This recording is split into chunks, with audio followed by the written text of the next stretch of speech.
Now let's draw conformations of conformational isomers of butane, N-butane.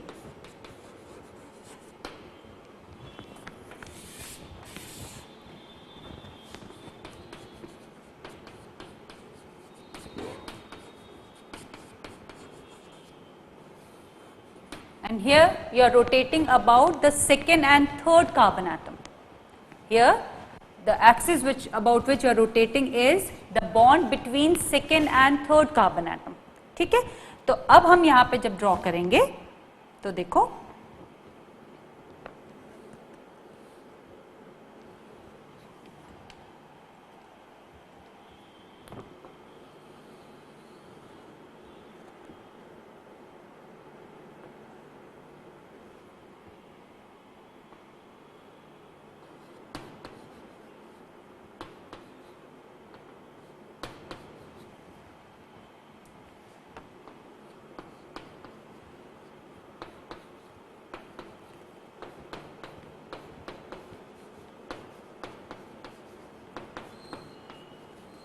This is total eclipse.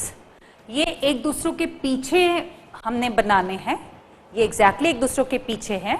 Dihedral angle जो है वो कितना है, यहाँ पे डायहेड्रल एंगल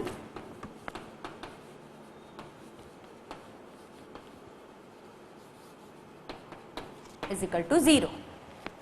पर क्योंकि हमें ऐसे ड्रॉ करना है कि आपको दिखाई दे सके, इससे हमने थोड़े डिस्टेंस पे उनको बनाया है, बट यहाँ पे डायहेड्रल एंगल जो है वो 0 है। अब हम यहाँ पे रोटेशन करा रहे हैं, 60 डिग्रीज का हमने रोटेशन कराया। तो अब हमें क्या मिल रहा है, आपको पता है हमें ये तो फिक्स ही रखना पड़ेगा। ये CH3 है, ये H है और ये H है, इनकी पोजीशंस हमने फिक्स कर दी है। अब जो दूसरा वाला है वहाँ पे हमने ऐसे रोटेट कराया इसको, तो ये यहाँ आ गया है CH3, ये H है और ये H है। तो ये जो डायहेड्रल एंगल है ये आपको कितना दिखाई दे रहा है, ये है 60 डिग्रीज। तो यहाँ पे हम इसको क्या बोलेंगे, ये फॉर्म जो है ये है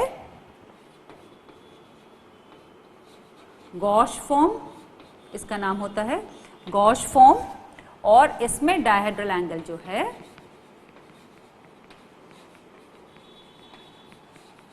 डायहेड्रल एंगल जो मुझे दिखाई दे रहा है गॉश फॉर्म में वो है 60 डिग्रीज। अब हम इसको एक और 60 डिग्री से रोटेट कराते हैं, तो अब हमें जो फॉर्म मिलेगा वो ऐसा होगा।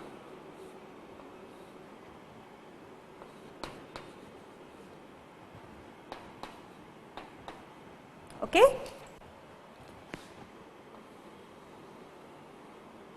अब ये यहां आ चुका है CH3, एक H यहां है और एक H यहां है। इसको हम बोलेंगे पार्शियली एक्लिप्स्ड।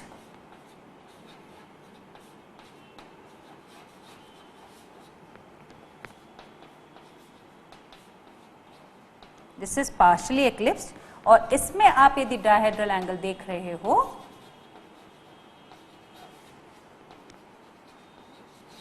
तो आप यहां देख सकते हो, ये डायहेड्रल एंगल जो है 120 डिग्रीज है।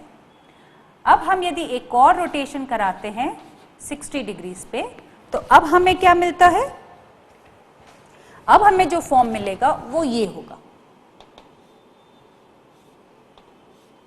ये CH3, ये H, ये H, और फिर हम बनाएंगे ये ऐसा। अब यहाँ पे CH3 बिल्कुल ऑपोजिट आ गया है, यहाँ पे H आ गया है, यहाँ पे H आ गया है। इसका हम क्या नाम देंगे, ये है एंटी फॉर्म। ये है एंटी फॉर्म, जब दोनों मिथाइल ग्रुप बिल्कुल एक दूसरे के ऑपोजिट हैं और डायहेड्रल एंगल कितना है 180 डिग्रीज। ये हम दो मिथाइल ग्रुप के जो बॉन्ड एंगल है वो हम दो मिथाइल ग्रुप के बीच में जो बॉन्ड एंगल है वो देख रहे हैं। फिर हमने 60 डिग्रीज पे रोटेट कराया, तो अब हमें कौन सा फॉर्म मिला, आप देखो,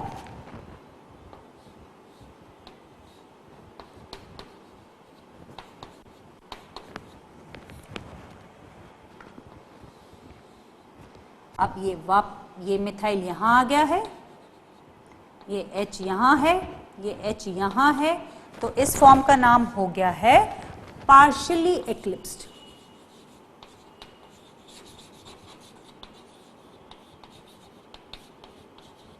this is partially eclipsed. Okay, इसमें भी डायहेड्रल एंगल जो है वो 0 है। और फिर एक और 60 डिग्रीज के रोटेशन पे हम कहाँ पहुंच गए हैं? अब ये वापस आ गया है ये वाला फॉर्म।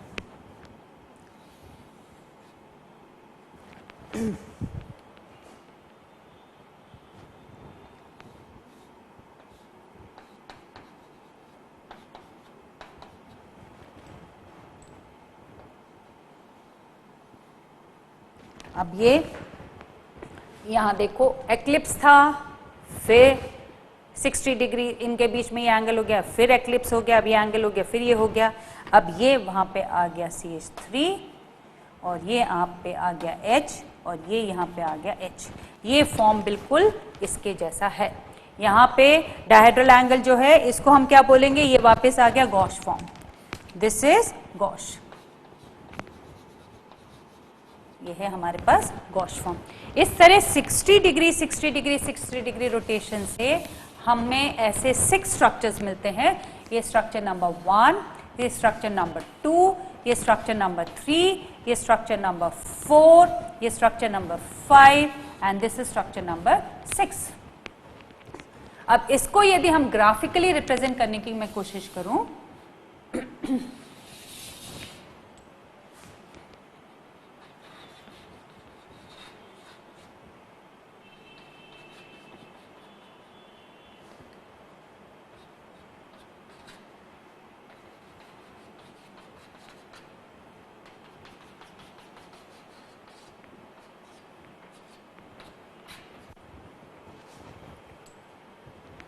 फर्स्ट स्ट्रक्चर हमें यहां मिलेगा, फिर हमें मिलेगा ये गॉश, फिर हमें मिलेगा ये,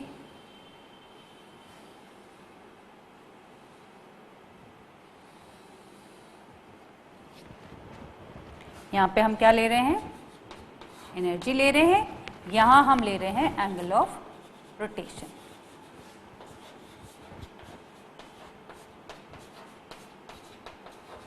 एंगल ऑफ रोटेशन। तो अब यहाँ पे आप देखो, मैं यहाँ पे ले रही हूँ 0 डिग्री, फिर यहाँ पे आते आते हो गया ये 60 डिग्री, फिर ये यहाँ पे हो गया 120 डिग्रीज, फिर ये हो गया 180 डिग्रीज, फिर ये हो गया 240 डिग्रीज, फिर ये हो गया 300 डिग्रीज और फिर हमारे पास ये हो गया।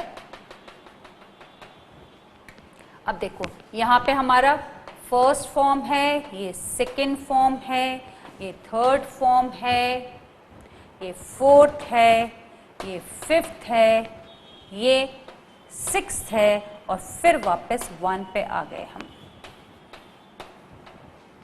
है ना। ये 60 के बाद मुझे क्या मिला? देखो सबसे ऊपर है एक्लिप्स फॉर्म, फिर 60 डिग्री रोटेशन के बाद मुझे मिला है गॉश फॉर्म, फिर 60 डिग्री के बाद मुझे मिला है पार्शियली एक्लिप्स, फिर 60 डिग्री के बाद मिला है मुझे एंटी, फिर 60 डिग्री के बाद मिला है मुझे पार्शियली एक्लिप्स और फिर मुझे 60 डिग्री के बाद मिला है गॉश फॉर्म। अब आप एनर्जी देख के समझ सकते हो कि सबसे ज्यादा स्टेबल कौन सा फॉर्म है? एंटी फॉर्म, फिर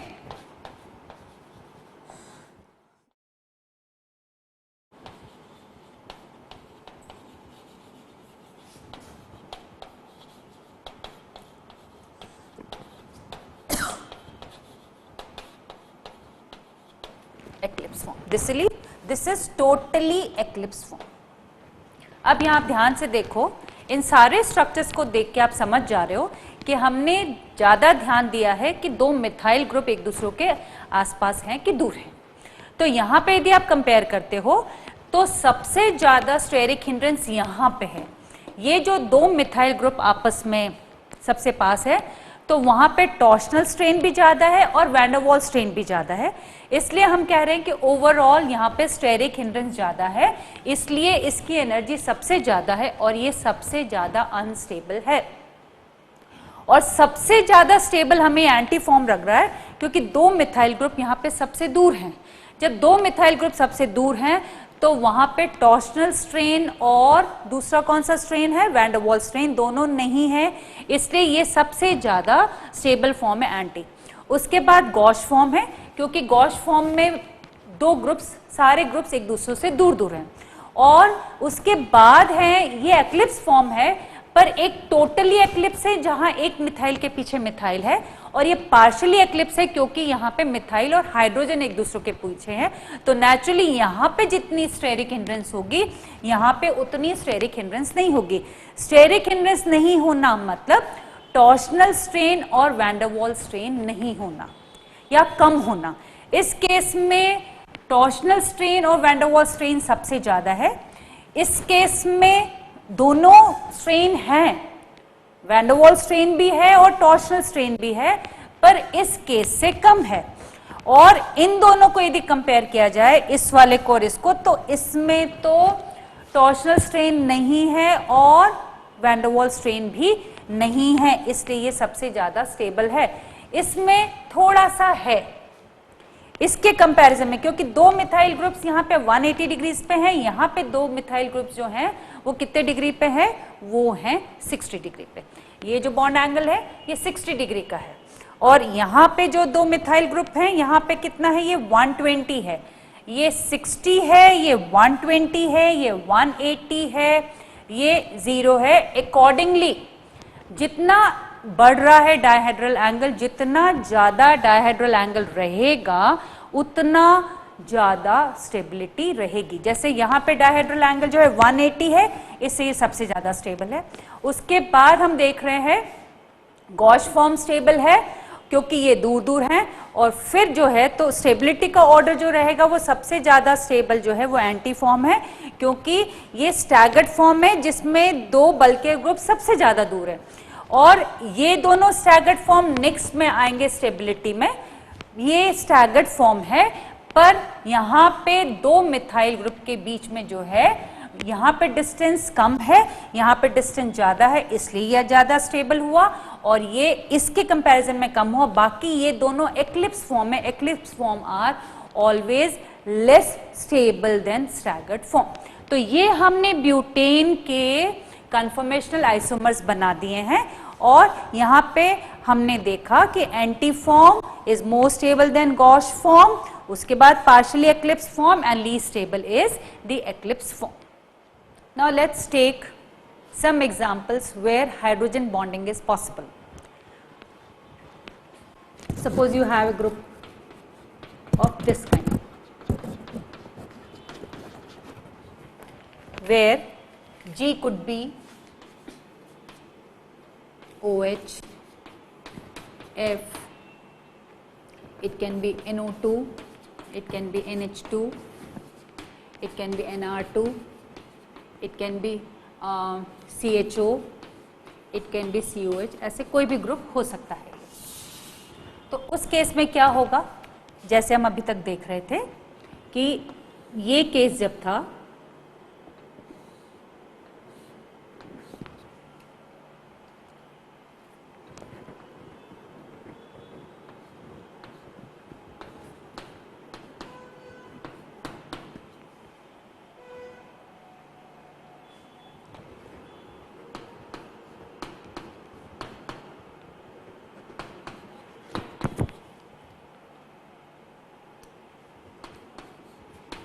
ये है। अब यहाँ पे क्या है, इन दोनों के बीच में हाइड्रोजन बॉन्डिंग हो रही है। तो ऐसे केस में, और इसी का एक और कंपैरिजन हम यहाँ पे ऐसे कर देते हैं, देखो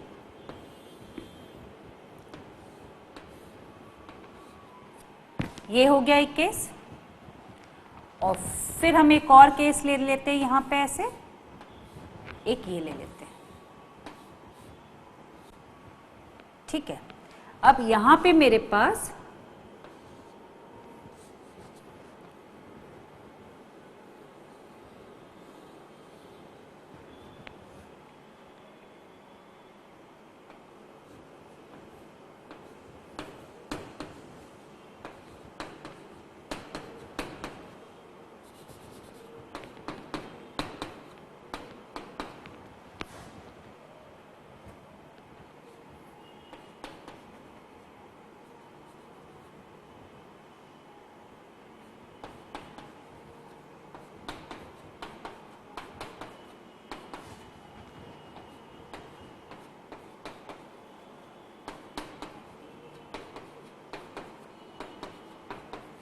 देखो यहाँ पे हाइड्रोजन बॉन्डिंग पॉसिबल नहीं है, यहाँ पे हाइड्रोजन बॉन्डिंग पॉसिबल है, इसलिए यहाँ पे गॉश फॉर्म जो है that is more stable then anti, और यहाँ पर anti form is more stable than gosh. तो ऐसा आप देखोगे कि जहां पर भी ऐसे हाइड्रोजन बॉन्ड बन रहा होगा, जब हमारे पास ऐसा स्टैगर्ड फॉर्म जिसको हम गॉश फॉर्म भी बोलते हैं, गॉश फॉर्म में यदि हाइड्रोजन बॉन्डिंग पॉसिबल होगी तो वो एंटी वाले कंपाउंड से, एंटी वाले कन्फर्मर से ज्यादा स्टेबल होगा।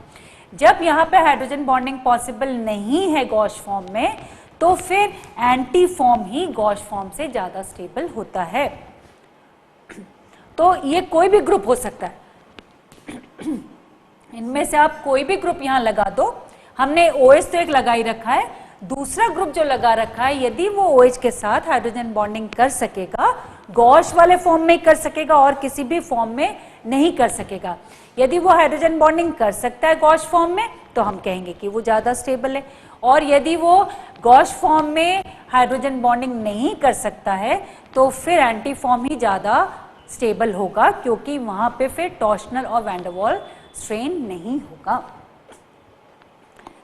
अब हम बात करते हैं साइक्लोहेल्केन। हमारे पास जब साइक्लोहेक्सेन होगा तो क्या होगा? अभी हमने बात करी थी कि साइक्लोपेंटेन जो है वो एनवेलप के फॉर्म में रहता है, और साइक्लोहेक्सेन जो है वो प्लेनर रिंग नहीं है, it's a pucker ring. I am talking about साइक्लोहेक्सेन्स।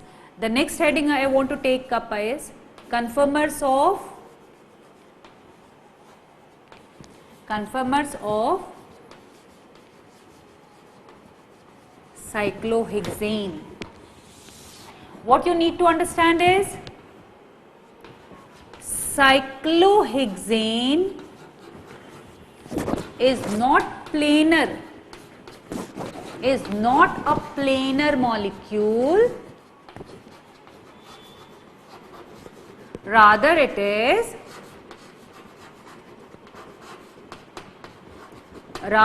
is a puckered ring.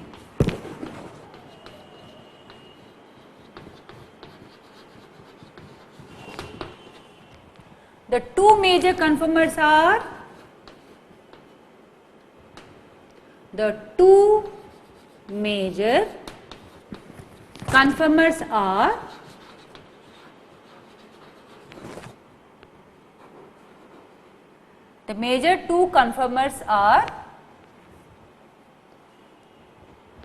conformers are chair form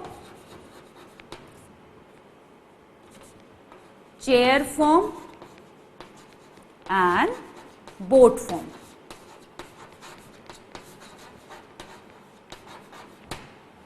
Chair form and boat form. Now how do we represent these chair form and boat form? देखो,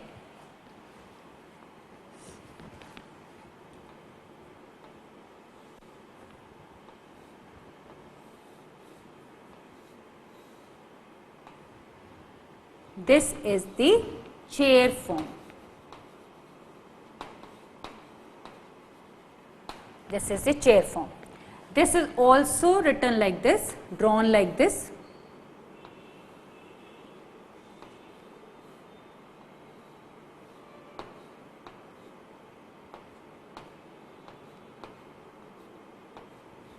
This is also chair form, and you can see in chair form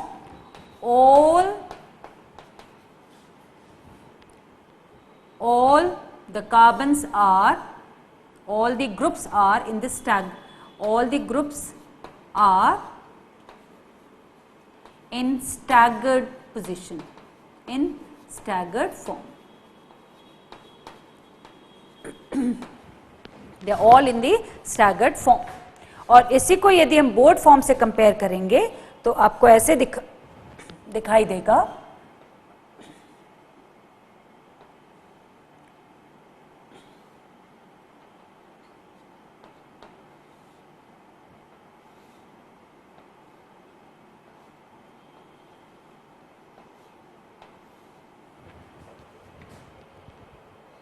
ये staggered form है, यहाँ पे ये जो hydrogens हैं इनको flag पोल hydrogens बोलते हैं। ये जो है ये एक्सियल हाइड्रोजन है और ये जो है ये इक्वेटोरियल हाइड्रोजन्स हैं। Equatorial, equatorial, equatorial, equatorial, equatorial and equatorial. This is axial, axial, axial and axial, and these are flag pole hydrogen. इसका यदि मैं ऐसा वाला फॉर्म बनाऊं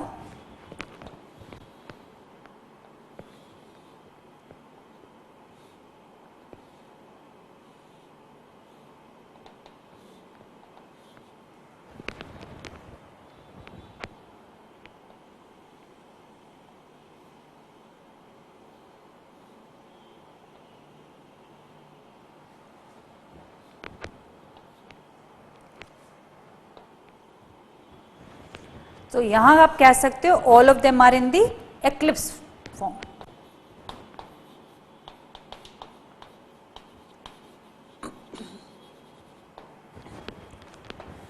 इसी में और जो आपको बताने का रहता वो ये रहता है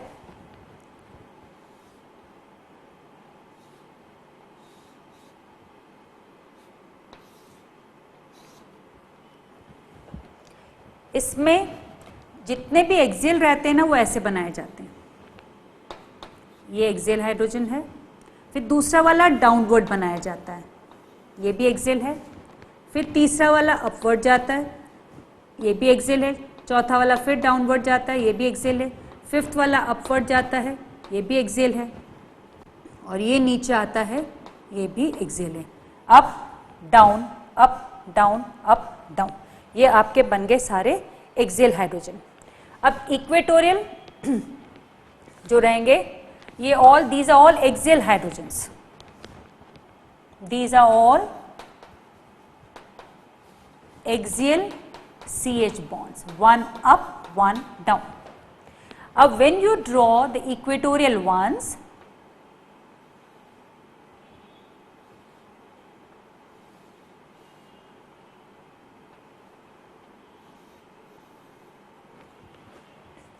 अब यहां ऐसा होगा कि equatorial CH bond is parallel to the bond to the ring bond 1 carbon over. What does it mean? You can write down, I can say that, look at this. इसके बाद this is first carbon, ये first carbon है, ये second, ये third, ये इसके parallel जाएगा, this is parallel to this. Then when I draw here, this is parallel to this, these two are parallel. जब मैं यहाँ बनाऊंगी तो ये एक दूसरों के parallel जाएंगे, ये एक दूसरों के पैरेलल जाएंगे। फिर यहां जब बनाऊंगी तो ये एक दूसरों के पैरेलल जाएंगे, यहां जब बनाएंगे तो ये इसके पैरेलल जा रहा है 1 कार्बन ओवर, यहां जब बनाएंगे तो फिर ये ऐसे जा रहा है। तो ये सारे इक्वेटोरियल हाइड्रोजन्स हैं और एक रिंग में दोनों होते हैं, इक्वेटोरियल भी होते हैं और एक्सियल भी होते हैं, एक रिंग में दोनों होंगे। तो व्हाट इज इट? यहां पे आप कह सकते हो कि equatorial hydrogen, equatorial CH bonds are parallel to a ring bond 1 carbon over.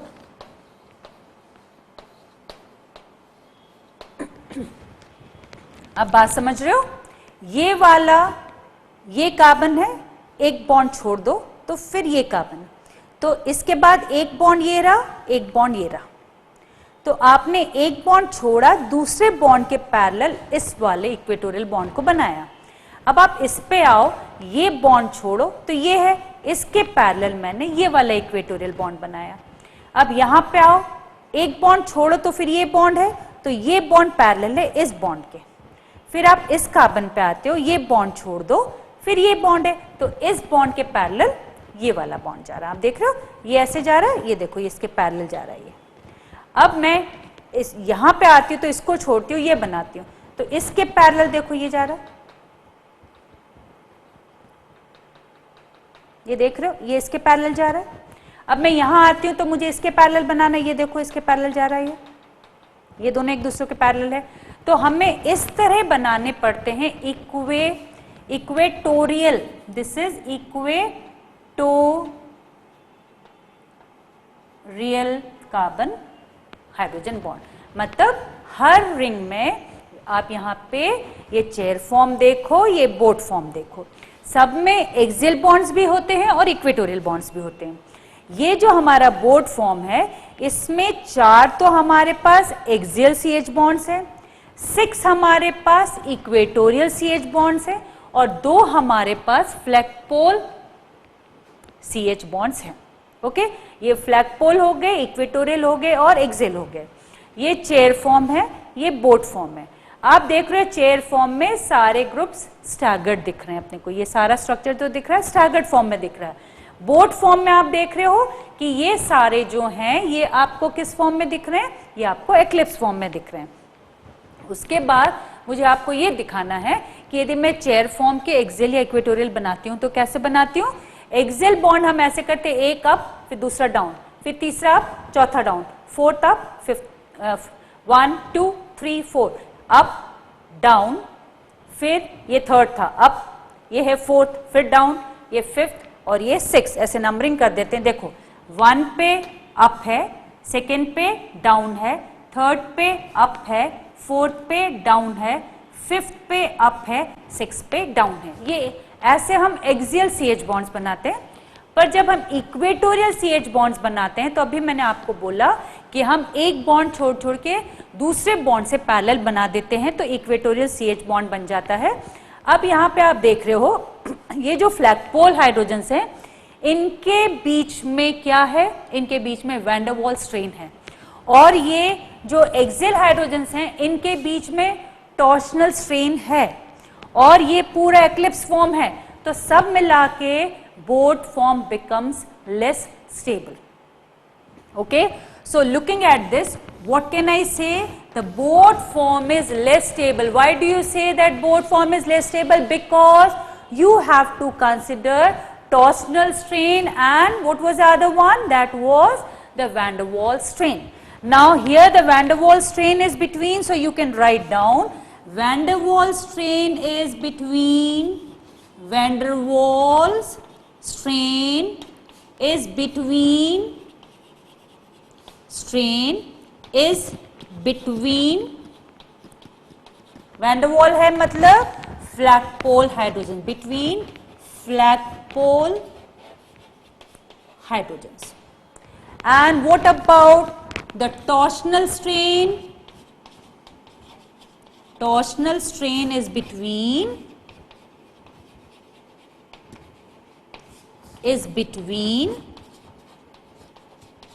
axial hydrogen atoms.